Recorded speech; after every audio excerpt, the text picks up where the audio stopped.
A partir de agora, entra no ar a série A Grande Guerra e Você, com a apresentação do teólogo Rui. Olá, tudo bem? Estamos de volta com mais um programa da série A Grande Guerra e Você. Hoje nós vamos falar das armas do Cordeiro para lhe defender. Em nosso último programa, explicamos o porquê de nossas lutas e misérias e o motivo de estarmos envolvidos nessa grande guerra. Guerra essa que teve início no céu e foi transferida para o nosso planeta. Vimos também que nessa grande guerra, o nosso adversário, que é o dragão, a antiga serpente, que se chama Diabo e Satanás, usa suas próprias armas. No programa anterior, vimos quais são as armas desse dragão e que podemos vencê-las se usarmos as armas do Cordeiro, que serão apresentadas no programa de hoje. Uma das maiores indústrias e mais rendosa é a indústria do armamento. Existe uma luta silenciosa pela conquista de mais mercado na área bélica. As inteligências mais privilegiadas, os laboratórios mais sofisticados e as maiores dotações orçamentárias estão a serviço da indústria de armas. As prateleiras dos supermercados de armas estão cheias de bombas. Há mais poder armazenado do que gente para ser destruída. Estas bombas podem ser entregues a domicílio via aérea e foguetes teleguiados. Algumas já estão sendo distribuídas no Oriente Médio, como amostra grátis. E nesses lugares que há guerras, a destruição de famílias é muito grande. No programa de hoje, iremos conhecer tudo sobre as armas do Cordeiro. As armas com que poderemos enfrentar e vencer o dragão. Se você acha que não necessitamos dessas armas para enfrentarmos o dragão, infelizmente, você está na contramão do conselho divino. Porque na Epístola de Paulo aos Efésios, no capítulo 6, versículo 11, está a seguinte orientação: revesti-vos de toda a armadura de Deus, para poderes ficar firmes contra as ciladas do diabo. O conselho de Paulo, inspirado pelo Espírito Santo, é que devemos nos revestir com toda a armadura de Deus, para podermos resistir às armas do dragão. Quando Paulo escreveu estas palavras, o guerreiro e soldado que ia para a luta era completamente revestido. Todo o seu corpo era protegido, nada ficava de fora. Os homens, quando saíam para guerrear contra seus inimigos, precisavam dessa proteção para se defender dos dardos, ponta de lança, envenenadas e certeiras. Essas armas eram uma ameaça aos soldados sem armadura.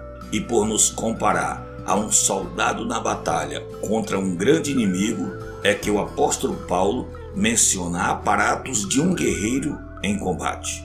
Como exemplo, capacete, couraça, malha, espada e etc. As enciclopédias e os museus mostram o quanto o guerreiro era protegido.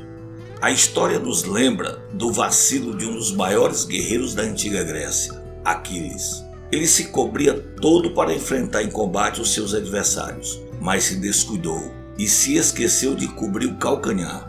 Seus inimigos, ao perceberem que o calcanhar de Aquiles era o lugar de seu corpo sem proteção, mandou um arqueiro de boa pontaria acertar um dardo envenenado naquele local desprotegido. E Aquiles morreu no campo de batalha. A nossa luta não é contra carne e sangue, é contra o diabo e seus demônios. Eles são inimigos invisíveis aos nossos olhos.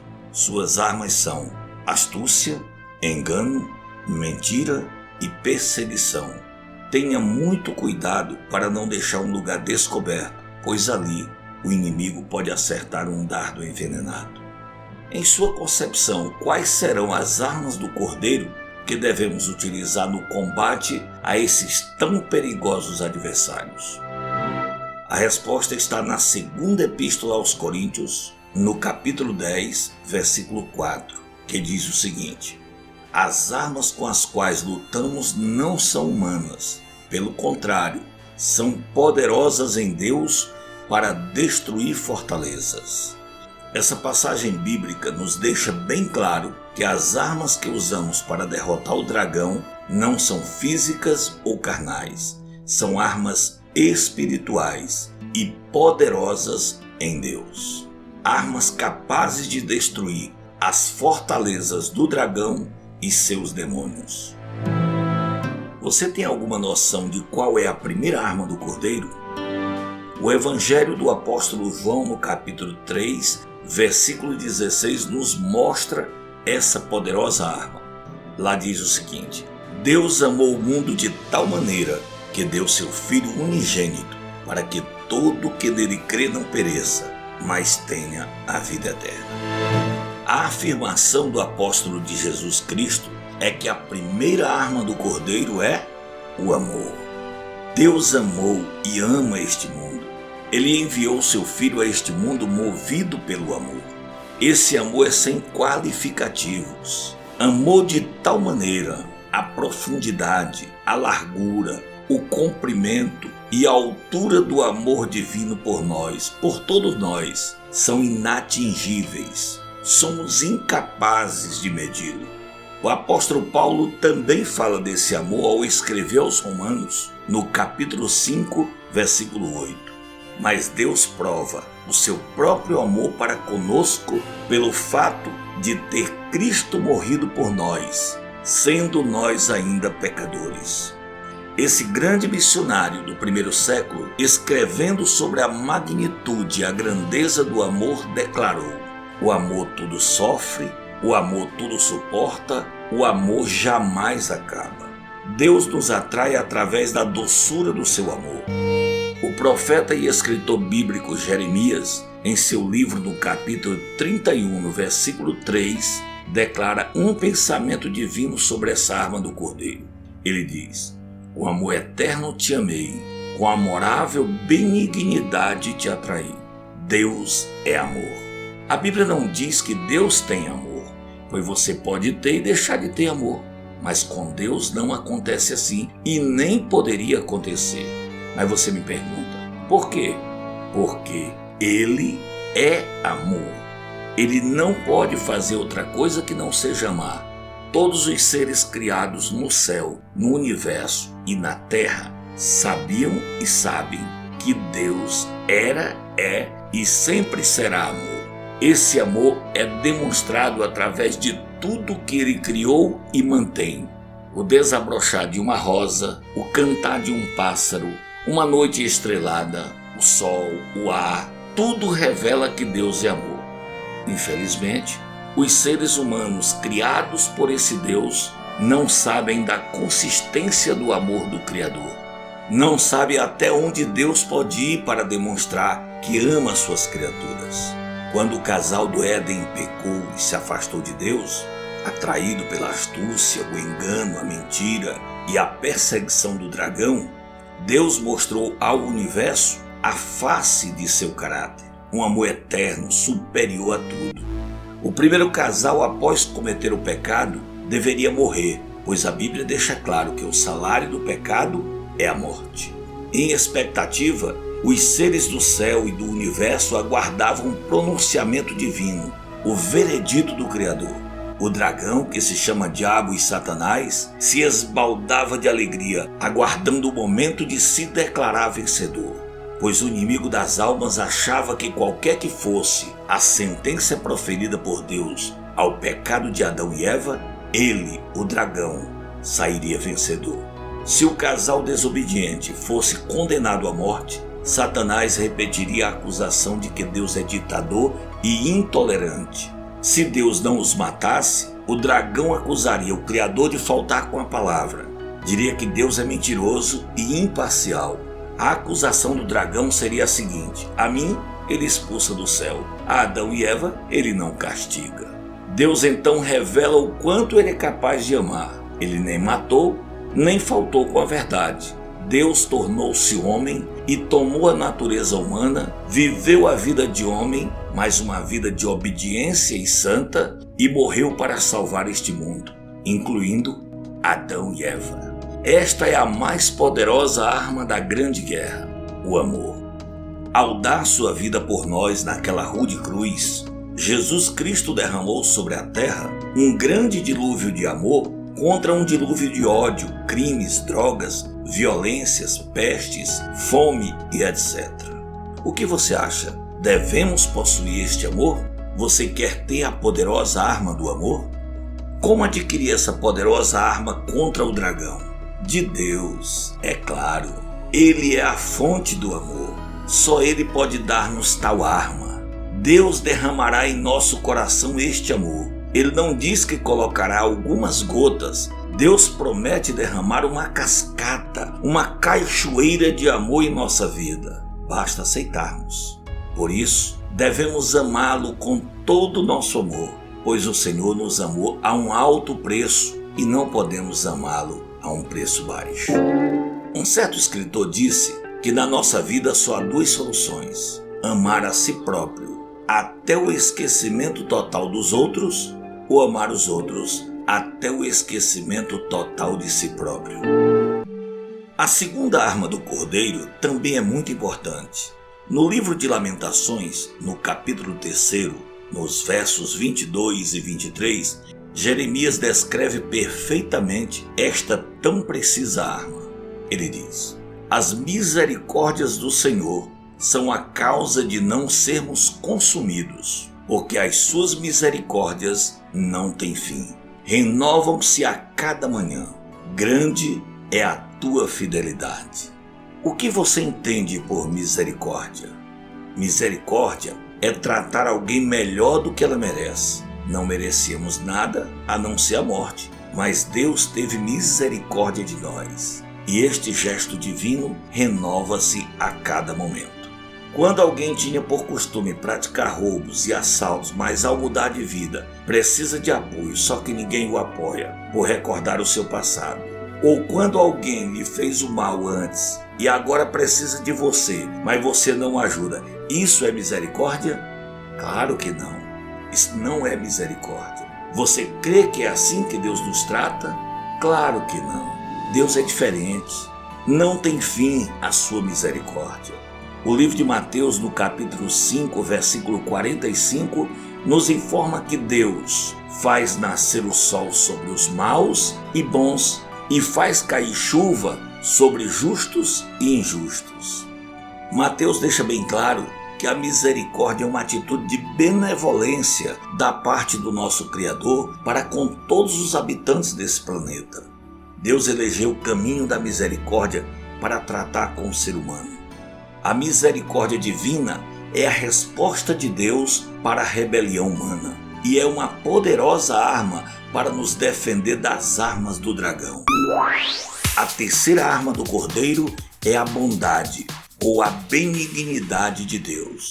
Esta potente arma está descrita no livro de Romanos, no capítulo 2, versículo 4, que relata o seguinte: ou será que você despreza as riquezas da sua bondade, tolerância, paciência, não reconhecendo que a bondade de Deus o leva ao arrependimento?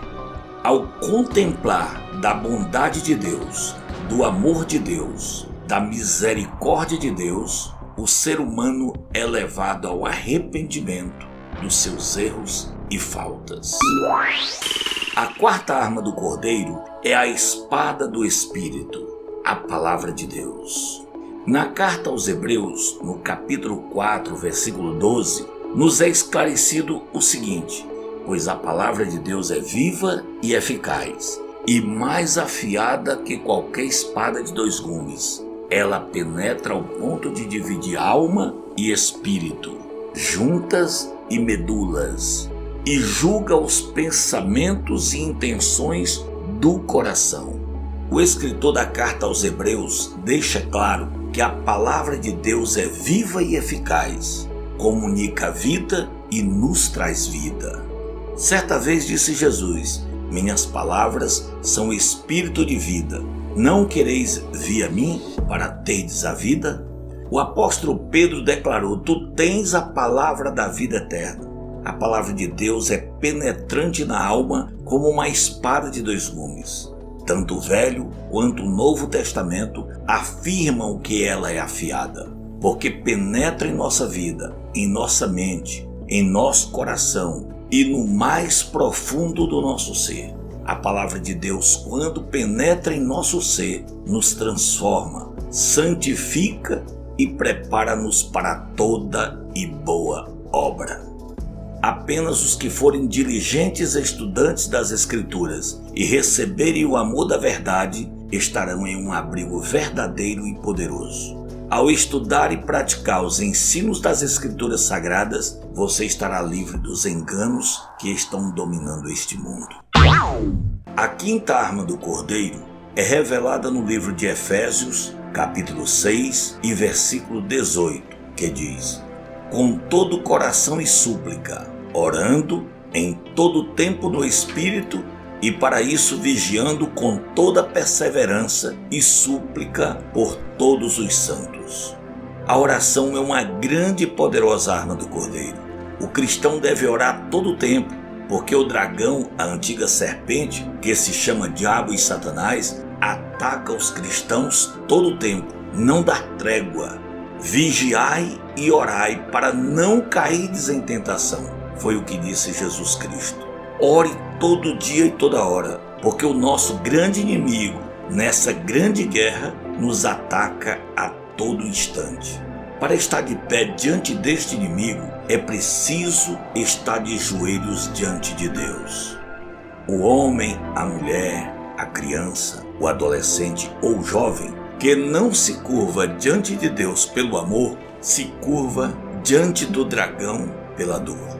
A oração pode muito em seus efeitos. Muita oração, muito poder. Pouca oração, pouco poder. Nenhuma oração, nenhum poder.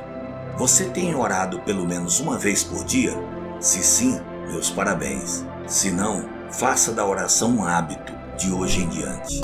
Observe a diferença de atitude entre o dragão e o cordeiro. O cordeiro respeita o seu direito de escolha e respeita o seu livre-arbítrio. Deus jamais se opõe ao ser humano. Ele revela, se comunica e procura por diferentes modos estar ao alcance de seus filhos. Preste atenção no comportamento dos contendores desta grande guerra no livro de Atos, capítulo 10, versículo 38, que diz: como Deus ungiu a Jesus de Nazaré com o Espírito Santo e com poder, qual andou por toda parte, fazendo o bem e curando a todos os oprimidos do diabo, porque Deus era com ele. Aqui nessa passagem, a Bíblia descreve o diabo como opressor, como aquele que oprime. O relato bíblico mostra que Jesus Cristo andou fazendo o bem, curando os oprimidos do diabo. Só existe segurança, paz, alegria e verdadeira felicidade se estivermos ao lado do Cordeiro, que é Jesus Cristo. Num determinado dia, uma criança, ao passar em frente de uma venda de frutas, se deparou com uma caixa de maçã vermelhinha e apetitosa. Aquela criança olhava admirada para a maçã, passava a mão, alisava uma grande, vermelha e linda maçã. O dono da frutaria, ao perceber o namoro da criança com a maçã, pegou em seu braço e perguntou: ei, garoto, você está querendo roubar a minha maçã? O garoto, em desespero, responde: não, senhor. O homem desconfiado faz mais uma pergunta: então, o que você está fazendo? E com voz trêmula o garoto responde: ô moço, eu estou fazendo de tudo para não roubar. Amigos e amigas ouvintes, faça de tudo para não usar as armas do dragão. Tome para si toda a armadura do Cordeiro: o amor, a misericórdia, a bondade, a palavra de Deus e a oração. Como soldados do Cordeiro, confiemos em nosso grande general, Deus e Pai, e avancemos sem nos render ao dragão, apoiando-se completamente em Deus, sob qualquer circunstância, e com certeza avançamos para o reino da vitória. Chegamos ao final de mais um programa da série A Grande Guerra e Você. Hoje falamos sobre as armas do Cordeiro. Queremos te agradecer, pedir para você dar seu like, se você ainda não deu, e se inscrever, se ainda não se inscreveu. Nos ajude compartilhando e divulgando esse trabalho, para que a obra de Deus seja levada a toda criatura. Em breve teremos outra palestra com a continuação da série A Grande Guerra e Você. Fique na graça e na paz de nosso Senhor Jesus Cristo e até o próximo programa, se Deus assim nos permitir.